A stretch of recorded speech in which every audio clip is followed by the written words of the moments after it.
Kembali lagi bersama Podcast Matematika. Jadi mungkin awal-awal kita bisa kenalan sih. sama narasumber kita dulu sih. Tapi sama narasumber lah. Dulu sama narasumber kita dulu nggak sih? Kita dulu kenalan. Ini pertama kali sama kita nih, Hera. Coba kamu dulu. Aku dulu. Nama aku Salwa Adia Ramadhani, biasa dipanggil Salwa. Aku dari Prodi Matematika angkatan 25. Ya, jadi nama aku Eka Hera Purnima Tresna, tapi biasa dipanggil Hera. Kalau aku dari angkatan 25 juga, Prodi Matematika. Oke, langsung aja kita perkenalan ke narasumber kita hari ini. Iya, halo. Apa perkenalannya apa nama? Nama boleh. Iya, nama saya Marsha Ariela, dipanggil Marsha, dari angkatan 23. Oke, Kak Marsha. Kesibukannya sekarang apa nih, Kak? Alhamdulillah sekarang lagi magang Magang di mana? di BMKG Juanda. Wih, keren. Keren. Udah jalan berapa bulan, Kak? Mulai Februari berarti hampir 4 ya. Iya, gitu. mau selesai ya? Iya, insya Allah. Lancar-lancar, Keren Kak. banget. Amin. Terus sekarang kita ini lagi mau membahas soal quarter life crisis, teman-teman. Jadi sekarang ini kan lagi hype-hype-nya mengalami fase quarter life crisis, tapi kalian nggak sadari akan hal itu. Jadi kita mengundang ke arah ini untuk kalian lebih melihat peluang hidup, terus ya kan Biar kita lebih ngeh Iya. gitu ya, Kak ya. gitu mungkin. Nah, jadi menurut Kak Ara sendiri nih, quarter life crisis itu emang beneran ada nggak sih, Kak? Atau emang itu cuma jadi pelindung diri kita biar itu nutupin kayak insecure kita, atau mungkin buat biar kita tuh nggak ngerasa lebih buruk daripada orang-orang lain? Menurut Kak Ara gimana? Oke, kita lagi bahas KLC ya, quarter Iya. life crisis, atau mungkin biasanya atau artinya itu apa? Quarter life crisis, krisis seperempat kehidupan gitu ya. Biasanya dialami oleh orang-orang yang berada di usia mungkin sekitar 20-an gitu ya. Bagi saya, semua orang itu pasti mengalami KLC. Semua orang itu pasti, atau kebanyakan orang itu pasti melewati masa transisi ini gitu kan. Apa ya, kalau ditanya apa tadi pertanyaan, mohon maaf. Itu menurut Kak Ara sendiri nih, quarter life crisis itu beneran ada nggak sih, Kak? Atau emang itu cuma jadi pelindung diri kita sendiri biar kita tuh nggak ngerasa insecure atau lebih buruk dari orang-orang lain gitu? Oke, saya kurang tahu ya sebenarnya tuh quarter life crisis ini ada atau enggak sebelumnya, tapi saya baru tahu istilah ini beberapa tahun terakhir ini. Mungkin sekitar mulai dari COVID kayaknya ya. Itu menurut saya karena kesadaran akan kesehatan mental di media sosial gitu. Ya, padahal kalau misalnya kita tarik pada zaman dahulu nih, pada zaman Rasulullah dan sahabat, pasti di usia muda mereka juga mengalami masa ini, mengalami krisis yang serupa, tapi tidak seberisik sekarang kan ya. Tidak ada istilah quarter life crisis pada zaman dahulu gitu. Nah, kenapa kok baru ada sekarang? Mungkin karena standar kesuksesan pada zaman dahulu dan sekarang itu sudah mulai berubah. Kalau zaman dahulu itu standar kesuksesannya tuh linear, sedangkan dan fokusnya pada kebermanfaatan gitu ya. Tapi kalau misalnya standar kesuksesan zaman sekarang itu sudah terdistorsi atau sudah berubah gitu ya. Nah, itu dikarenakan kita selalu melihat pencapaian orang lain di media sosial gitu. Gitu sih. Iya juga nggak sih, Kak? Apalagi kan zaman sekarang juga informasi udah kesebar lebih luas juga kan, jadi kita lebih mudah tahu nih apa aja perkembangan dari orang-orang lain, sehingga tuh bisa buat diri kita tuh kayak waduh kok di sini aja ya. Sedangkan teman-teman seumuran kita udah jadi jalan, gitu, lebih ke depan dari kita gitu loh. Buat Kak Ara, tahu gak tanda-tandanya kalau kita itu mengalami KLC ini? Kalau tanda-tanda mungkin saya menyampaikan secara umum aja ya. Seumumnya yang kita tahu bersama bahwa setiap masa, setiap usia itu pasti punya masa krisisnya masing-masing. Tapi di quarter life crisis ini, di krisis sekitar usia 20-an ini, mungkin bentuknya berupa kecemasan akan masa depan, kemudian kekhawatiran akan finansial dan kebingungan untuk menjalani kehidupan gitu ya. Dan sekarang kita mulai mempertanyakan nih, ya kayak tadi, apakah kita sudah benar-benar menjalani kehidupan kita ini sesuai sama apa yang kita inginkan atau hanya sekedar tuntutan hidup gitu. Nah, menariknya banyak dari kita itu tidak menyadari bahwa kita itu berada di fase ini. Nah, kalau misalnya kita tidak menyadari berada di fase ini, khawatirnya kita tuh akan terus merasa gagal. Nah, dengan kesadaran ini dapat membantu kita untuk melihat bahwa hal ini itu sebenarnya masalah situasional gitu, masalah tuntutan hidup, bukan berarti kita itu tidak kompeten secara permanen gitu. Baik. Terus gini Kak, kan apalagi sekarang Kak Ara ini magang di BMKG ya kan, saya keren banget sih jujur. Dan saya sendiri tuh udah membayangkan, waduh nanti gimana ya kalau misalnya saya itu kayak Kak Ara gitu, kayak keren sih magang di BMKG juga gitu kan, kayak keren banget tuh menurut saya. Nah, menurut Kakak nih gimana buat teman-teman ini biar kita tuh nggak ngerasa kayak ketinggalan gitu loh Kak dari teman-teman yang lain gitu. Apalagi kan sekarang hype-hype-nya media sosial, segala informasi, apalagi misal teman kita yang dari SD kita udah nggak tahu kabarnya, tapi kan karena entah follow-followan Instagram itu biasanya kan kita tahu, lihat story-nya, oh temanku udah nyampe sini tapi aku masih di sini aja. Gitu. Oke. Kalau gini, sebenarnya kenapa sih kita takut buat ketinggalan gitu? Padahal kalau misalnya saya pribadi ya, saya tuh yakin bahwa jalur kesuksesan itu setiap orang itu berbeda gitu. Jadi ya kalau memang belum waktunya untuk sukses, belum waktunya untuk bertumbuh, ya kenapa kita harus memaksa gitu? Apalagi ya? Mungkin orang lain jangan jadiin standar gak sih buat kita. Iya betul gitu. Juga saya pernah baca di buku judulnya Slow Living karya Sabrina Ara. Isi kalimatnya gini. Ketika kita kita menanam sebuah biji, kita berharap biji tersebut segera bertunas, segera tumbuh menjadi pohon yang rindang dan berbuah yang manis, sehingga kita menyiramnya, memupuknya setiap hari.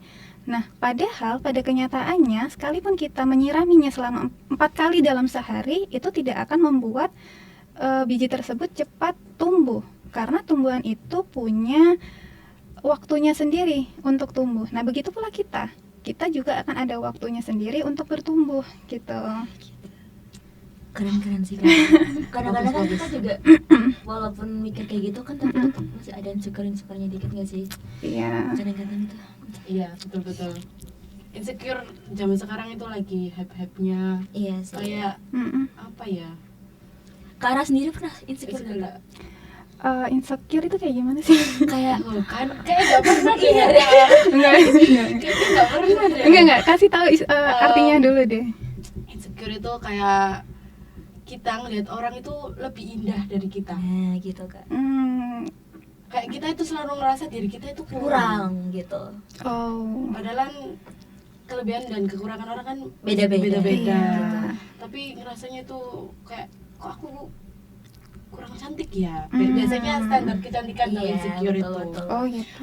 Tapi ada juga yang insecure karena mungkin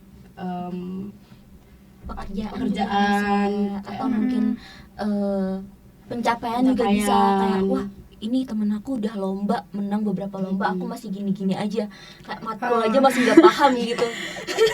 Itu gimana Kak? Enggak sih, kayaknya karena saya yakin kalau misalnya porsi kita itu tidak akan tertukar, dan setiap orang itu pasti punya jalan kesuksesannya masing-masing gitu. Kalau misalnya saya tidak seperti itu, ya mungkin ada jalan lain untuk saya gitu. Jadi untuk apa saya harus insecure sama orang lain gitu?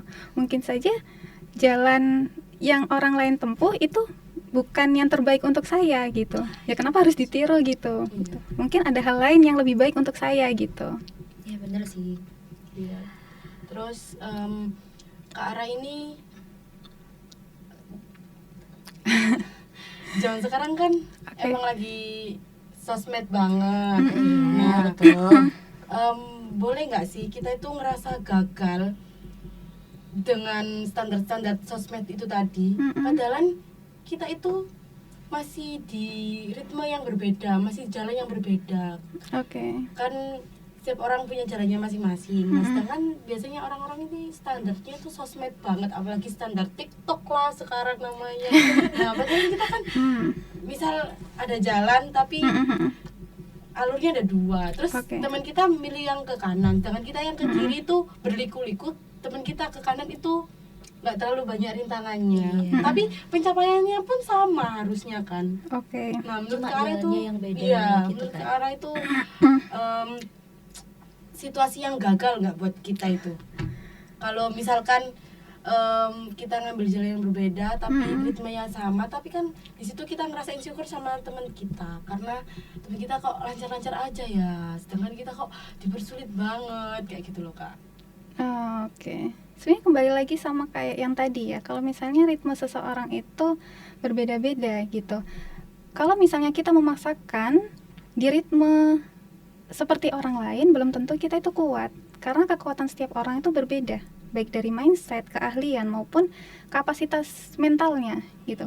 Kalau misalnya kita mentalnya belum kuat, terus kita dihadapkan dengan hal-hal yang besar, belum tentu kita mampu melewatinya gitu. Malah khawatirnya kita akan membawa bencana gitu. Berpengaruh nggak? Siapa? Berpengaruh nggak? Apa nih? Media sosial buat kita untuk berproses. Kayak kita lebih menghindari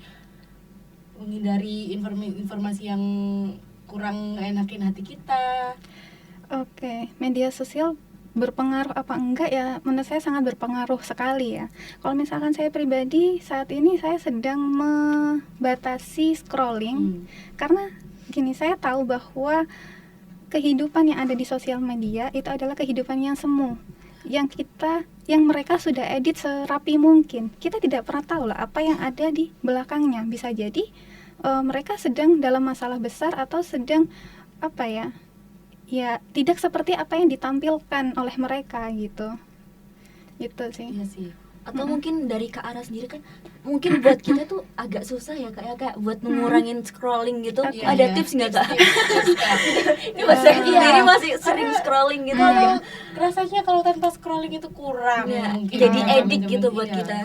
Sebenarnya salah satu motivasi saya untuk mengurangi scroll itu salah satunya khawatir akan pembusukan otak gitu loh. Apa ya namanya? Pencuci. Bukan. Saya lupa istilahnya. Intinya itu pembusukan otak. Kalau misalnya kayak kita sering scrolling, kan scrolling itu kan video pendek ya.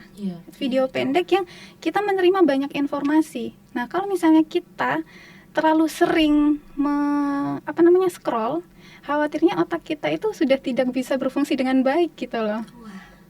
Gitu sih. Jadi karena saya takut gitu loh. Jadinya ya itu salah satunya saya akhirnya berani untuk mengurangi scrolling gitu daripada otak saya busuk. Jujur ini insight yang baru sih.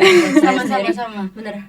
Tapi untuk Kak Ara sendiri apakah ada mungkin kayak ada perbedaan gitu Kak dari yang dulu mungkin lebih sering scroll banget terus sekarang yang udah agak mulai berkurang gitu. Terus itu kayak pengalihannya biar nggak scroll kan biasanya itu juga boleh. Kebelet biasanya. Sebenarnya kalau misalnya sebelumnya nih kita sehari menghabiskan 3 jam 4 jam ya, kita nggak bisa nih langsung besok nih kita langsung membatasi nggak sama sekali atau 10 menit doang scrollnya, ya itu memang berat. Jadi sebenarnya perlahan. Kalau misalnya hari ini 3 jam kita batasi besok 2 jam, terus besok lagi 1 jam, besok laginya setengah jam, dan saat ini saya membatasinya setengah jam gitu. Itu 1 hari Kak? Iya, nah cara bisa. Alhamdulillah bisa. Nah itu tadi cara pengalihannya itu adalah dengan biasanya saya tuh suka bersih-bersih. Dia bersih-bersih terus baca buku atau ngerjain tugas dan lain sebagainya gitu. Jujur keren. Kita belum bisa beneran. Karena mungkin masih menurut kita ini yang zaman-zamannya masih maba mungkin ya Kak. Kayak itu pencerahan untuk otak biar nggak tugas gitu mungkin ya. Kan karena Kakak udah semester lumayan tua semesternya.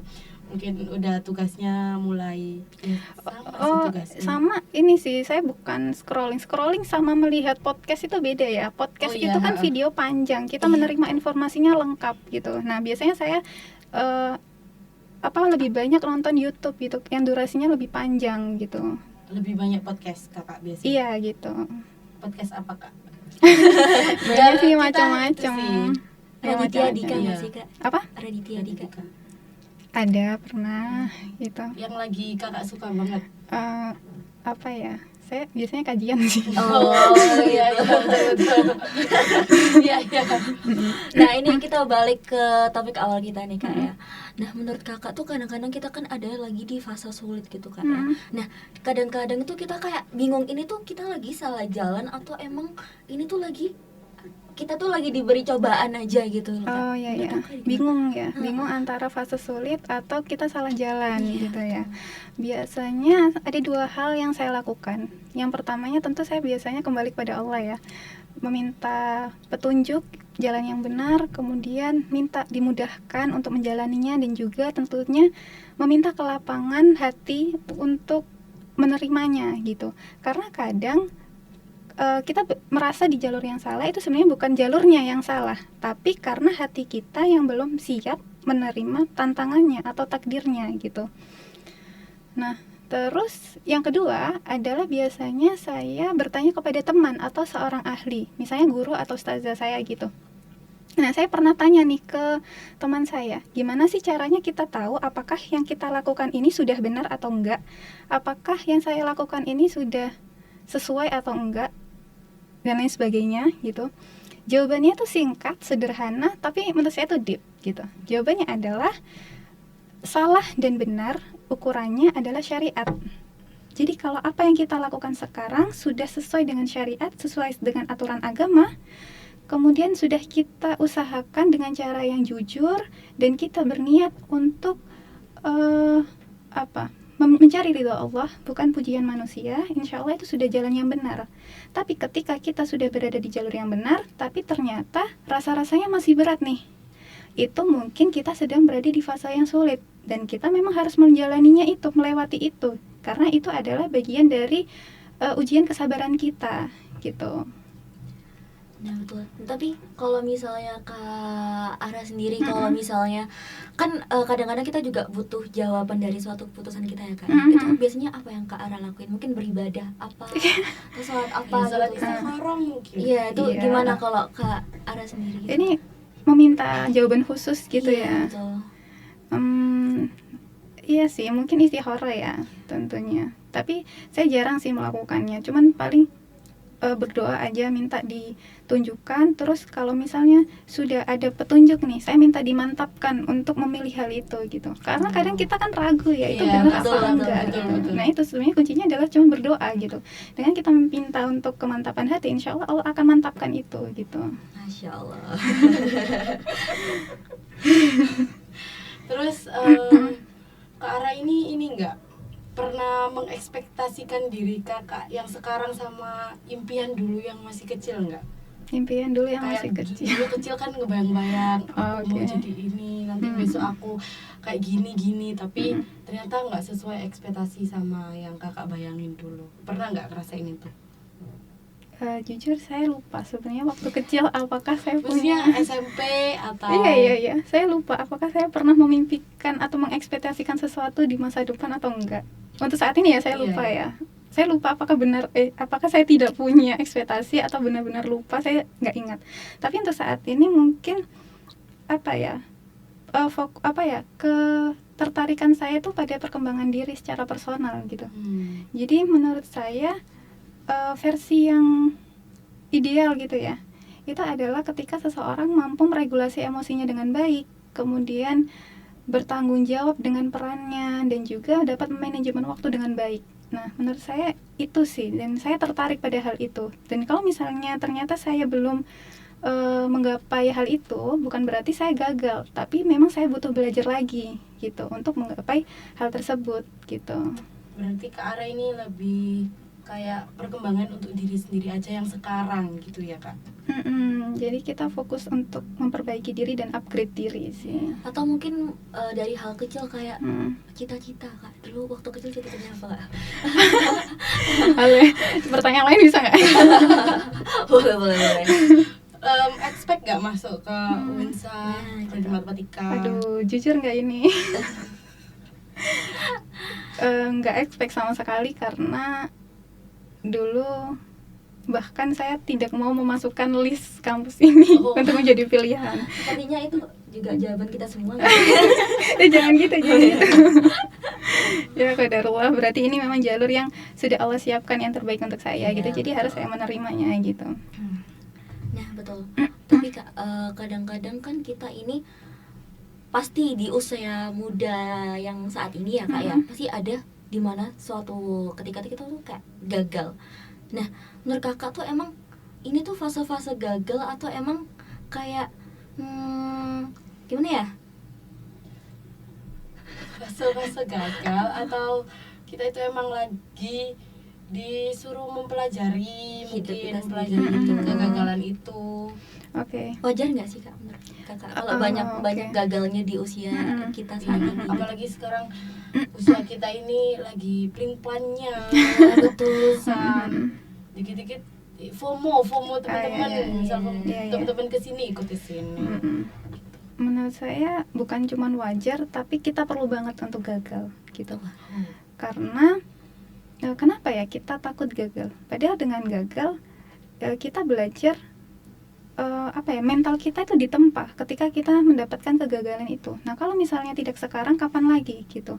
Karena tanggung jawab kita sekarang di usia muda biasanya itu tidak lebih berat daripada nanti ketika kita lebih tua atau lebih dewasa gitu.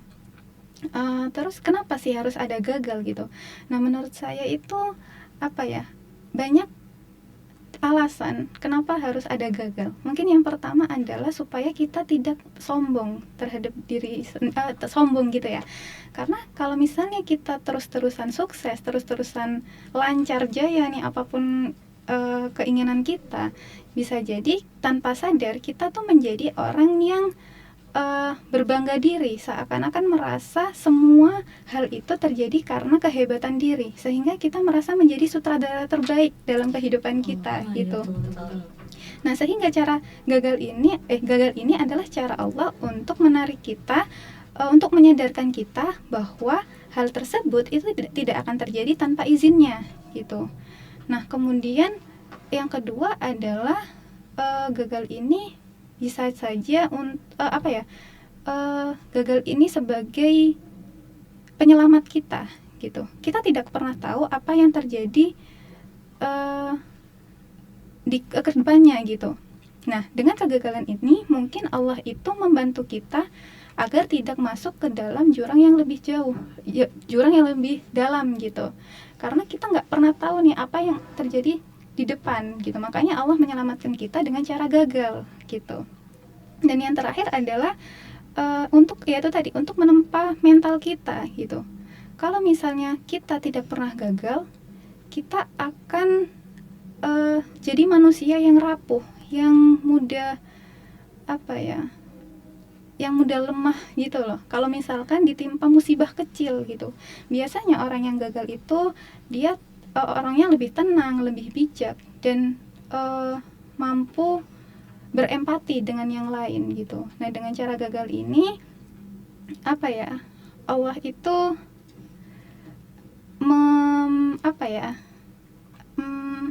gagal itu bikin kita belajar banyak hal gitu loh. Ya intinya kayak gitulah. Nah, kalau dari Kak Ara sendiri mungkin ada nggak Kak cerita kayak Kakak nih lagi gagal nih, terus habis itu setelah melalui semua hal itu Kakak nih merasa jauh lebih baik gitu, ternyata ternyata gagal itu nggak seburuk itu kok, itu malah bikin saya tuh bisa jadi lebih kuat loh, bisa oh ternyata tempat ini tuh emang lebih baik loh gitu, walaupun sebelumnya tuh kita tuh nggak mengharapkan itu, dan kita tuh mandang itu sebagai sebuah kegagalan gitu. Oke. Sebenarnya banyak hal sih. Saya merasa kalau misalnya apa yang tidak saya bisa capai, ternyata di balik itu semua ada banyak hikmah gitu ya. Iya. Nah, sebenarnya saya tuh ada satu prinsip yang saya ambil dari Al-Quran, surat Al-Baqarah 216 tuh, apa yang menurut kita baik belum tentu menurut Allah itu baik, dan begitu pula sebaliknya. Jika menurut kita tidak baik, itu juga belum tentu tidak baik bagi Allah. Jadi ketika saya merasa gagal atau merasa tidak bisa mencapai apa yang saya inginkan, saya kembalikan lagi pada ayat tersebut. Mungkin ini adalah sesuatu yang tidak baik bagi saya, walaupun menurut saya ini baik ya, itu tidak baik menurut Allah gitu. Jadi ya akhirnya dengan dalil ini, dengan prinsip ini, itu membuat saya tenang gitu, karena saya yakin janji Allah itu pasti gitu. Masya Allah. Masya Allah banget ke arah ini ya. Terus sedangkan misalkan ada seorang nih Kak ya yang udah gagal, tapi dia itu tetap mau terus jalan. Oke. Itu gimana menurut Kak? Maksudnya kayak kan gagal, terus habis itu dia itu masih pengen semua hal itu dia bisa. Kayak mungkin memaksa. Gini, iya, memaksakan gitu diri, Kak. kayak walaupun tetap gagal, udah tahu besoknya itu akan gagal, tapi dia tetap maksa, tetap masuk ke jurang itu tadi. Itu gimana menurut Kakak? Memaksakan diri untuk, padahal kita nggak punya tenaga buat itu, tapi dia untuk memaksakan biar dia kelihatannya itu di depan daripada teman-teman. Oke. Gitu. Jadi sebenarnya gini, kita itu mungkin itu ngelihatnya dari media sosial ya. Iya mungkin. Iya, betul. Biasanya yaitu tadi yang kayak di awal ya, kalau misalnya media sosial itu yang ditampakkan itu tidak seperti realita yang utuh gitu ya. Jadi kalau misalnya ya kita melihat media sosial itu, kita lupa bahwa kita itu sebenarnya punya time zone atau zona waktu masing-masing untuk tumbuh gitu. Nah, kalau misalnya kita memaksakan diri berjalan di ritme orang lain gitu ya, atau memaksakan diri untuk terlihat sukses, khawatirnya kita itu akan berhenti di tengah jalan karena kelelahan, jiwanya lelah gitu. Lelah karena dia memikul beban ekspektasi yang bukan miliknya gitu.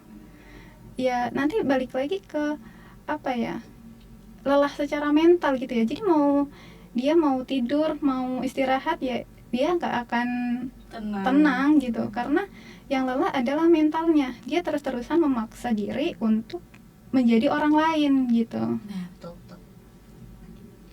Sudah itu tadi tak tanya nih.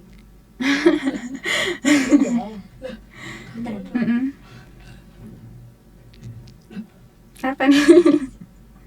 Ada yang tak skip tadi. Kamu tak kamu terakhir berarti ya. Oke. Terakhir nih Kak, buat kita yang lagi ngerasain terjebak atau sesak di fase krisis Life quarter Quarter crisis. ulang. Oke.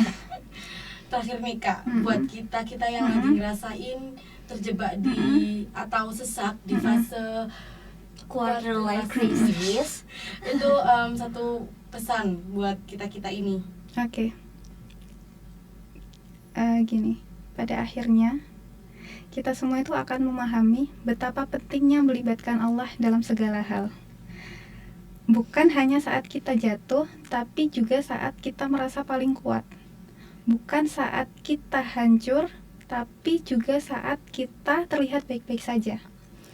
Seringkali kita itu sibuk mencari manusia, bertanya kepada manusia, kemudian menaruh harapan pada hamba yang lemah, dan berpegang pada rencana yang kita susun sendiri. Nah, kita lupa, padahal ada Allah yang seharusnya kita datangi terlebih dahulu, gitu. Kita berlari mengejar dunia nih, tapi kita lupa mengajak Allah di setiap langkah kita. Kemudian kita sering menangis karena manusia, tapi kita jarang menangis di sujud kita. kita takut kehilangan arah di masa depan, tapi kita tidak pernah takut akan kehilangan kedekatan dengan Allah. Kemudian kita masih berharap hati kita tenang, padahal kita sendiri yang menjauh dari sumber ketenangan itu sendiri, gitu. Nah, saat kita melibatkan Allah, kita tidak lagi jalan sendirian. Saat kita melibatkan Allah, saat kita melibatkan Allah, kita akan belajar menerima, bukan hanya meminta, gitu. Dan saat kita melibatkan Allah, hati kita akan perlahan menjadi tenang, meskipun keadaannya masih belum berubah, gitu. Nah, sebab ketenangan itu bukan datang dari hati yang dari hidup yang mudah, melainkan dari keyakinan bahwa Allah yang mengatur semuanya dengan sempurna. Jangan menunggu hancur dulu baru kembali, jangan menunggu ditinggalkan dulu baru berdoa, jangan menunggu lelah dulu baru bersujud. Libatkan Allah sejak awal dalam keputusan kecil kita, dalam karir kita, dalam mencari rezeki, dan juga dalam setiap langkah kita menjalani kehidupan ini, gitu. Karena pada akhirnya kita akan sadar bahwa semakin kita mendekat pada Allah, semakin kita tidak takut kehilangan segalanya. Tapi sebaliknya, ketika kita semakin jauh dari Allah, maka kita akan merasa kehilangan segalanya. Padahal dunia berada di tangan kita, padahal dunia berada di genggaman kita, gitu. Dan ketika kita mulai melibatkan Allah, kita akan merasakan sesuatu yang tenang, yang tidak bisa kita ungkapkan, gitu. Alladzina tatma'innu qulubuhum bidzikrillah, ala bidzikrillah tatma'innul qulub, yaitu orang-orang yang beriman dan hati mereka menjadi tentram dengan mengingat Allah. Ingatlah bahwa dengan mengingat Allah, hati kita akan menjadi tentram, gitu. Masya Allah. Boleh pas dulu buat Kak Marsha. Aku dari tadi ngomongnya Gak apa-apa. Sudah. Apa ya? Mungkin ini sih Kak, kan kita sebagai mahasiswa Apa ini? UIN. UIN. Apa ya, gimana? Apa ya Kak? Kadang-kadang kan saya berkembang di lingkungan yang tidak begitu Islami. Jadi kayak orang-orang tuh mengira kalau saya masuk UIN tuh kayak saya masuk pondok gitu, kayak langsung gitu. Terus kenapa? Jadi kayak ada nggak kalau misal kakak itu, maksudnya dari lingkungan kakak sendiri ada nggak yang kayak gitu Kak? Kamu sedih ketika dibilang kayak anak pondok? Enggak gitu Kak. Astaga. Gimana maksudnya gimana? Kayak ekspektasi orang ke kita tuh lebih besar, soalnya kita tuh mahasiswa UIN gitu. Iya, terus kenapa sedih? Karena ekspektasi orang lain? Enggak juga nggak sih? Terus kamu kenapa? Iya, rasanya Iya, apa nih iya. rasanya? Kalau misal aku ngelek kamu, Nenek. Rasanya apa dibilang kayak gitu? Iya kayak aneh aja nggak sih? sesuai harapan kalian tahu gitu. Takutnya kayak nggak sesuai apa yang mereka ekspektasikan gitu loh. Oh, oke. Mungkin biasa orang tua. Benar-benar. Kamu kan di UIN. Gitu. Ya mungkin dari Hera sendiri Iya, belajar sendiri ya Kak ya. Apa Biar nggak belajarnya? ngeras, maksudnya belajar sendiri tentang keislaman lebih mendalam Iya, gitu iya, loh, biar betul, nggak betul, diituin, betul. biar Mm-mm. nggak jadinya sesuai harapan mereka lah. Apalagi itu kan kadang-kadang- hal baik kan. Iya Hera. betul, hal baik, tapi kayak kadang-kadang hal kecil gitu loh, kayak Mm-mm. ih kok apa namanya, kayak Biasa. nggak pakai kaos kaki gitu. nggak maksudnya kan itu juga awal. Nah, iya. mungkin kan biasanya ada yang apa baca Iya, Al-Qur'annya ya. kurang lancar kan, Iya, apalagi juga. sekarang itu awal-awal masuk sebelum matkul itu sekarang itu mungkin kakak iya tahu ya, Oh gini, disuruh tahu apa? baca Oh, iya, iya, Al-Qur'an iya, itu loh iya, Kak. iya, Kan iya, itu iya. mungkin di situ ada yang bacanya kurang lancar dan malu Iya. atau gimana Iba Mm-mm. bahasa Arab tuh. Mm-mm. Sebenarnya ini mirip kasusnya dengan Yang saya. tadi. Enggak. Oh, Sebenarnya saya tuh pernah juga bertanya hal yang mirip tapi nggak seperti itu ya ke teman saya. Saya tuh khawatir kalau misalkan dengan pakaian saya yang seperti ini, ekspektasi orang itu seperti saya tahu segalanya tentang Oh, iya, agama iya. gitu ya. Saya pernah tanyakan itu kepada teman saya. Kemudian jawaban beliau adalah sebenarnya itu adalah doa. Jadi agar kalau misalnya mereka berekspektasi kamu bisa apa ya, bisa tahu segalanya tentang agama, berarti itu adalah ujian kamu untuk menjadi orang yang lebih baik. Untuk misalnya nih ada teman yang tanya nih kayak gini, akhirnya kan kamu juga belajar gitu. Iya, betul Iya, juga betul sih. betul. Iya, Karena betul, juga betul. kita ngerasa, ih masa nggak tahu sih gitu. Iya. Jadi kan akhirnya kita cari tahu gitu, biar tahu walaupun sebenarnya kita nggak tahu awalnya gitu. Iya benar-benar. betul. Iya juga sih. Oke. Oke, jadi mungkin percakapan kita Ini cukup sampai sampai di di sini sini saja saja. gitu. oke. Makasih juga buat Kak Ara yang udah meluangkan Meluangkan waktu waktu buat berada di podcast. Iya, terima kasih juga sudah diundang. Jujur Kak Ara cantik banget sih. Astagfirullah. Masya Allah. Masya Allah. Gak pernah ketemu, jadi Iya, kita jarang Iya, ketemu nggak sih, ketemu. soalnya Kak Ara lagi magang. Oke, mungkin lain waktu kita bisa berbincang lebih banyak lagi. Iya, insya Allah. Karena kita kan juga butuh insight juga dari Kak Iya. Ara juga gitu. Banyak kok cutting-cutting yang lain juga. Salah satunya Kak Kak Ara. Ara. Sebelum mungkin sebelum video ini berakhir ya teman-teman, jangan lupa Lupa buat like, komen, dan subscribe. Yeay. Sekian dari kami. Terima kasih. Sampai jumpa.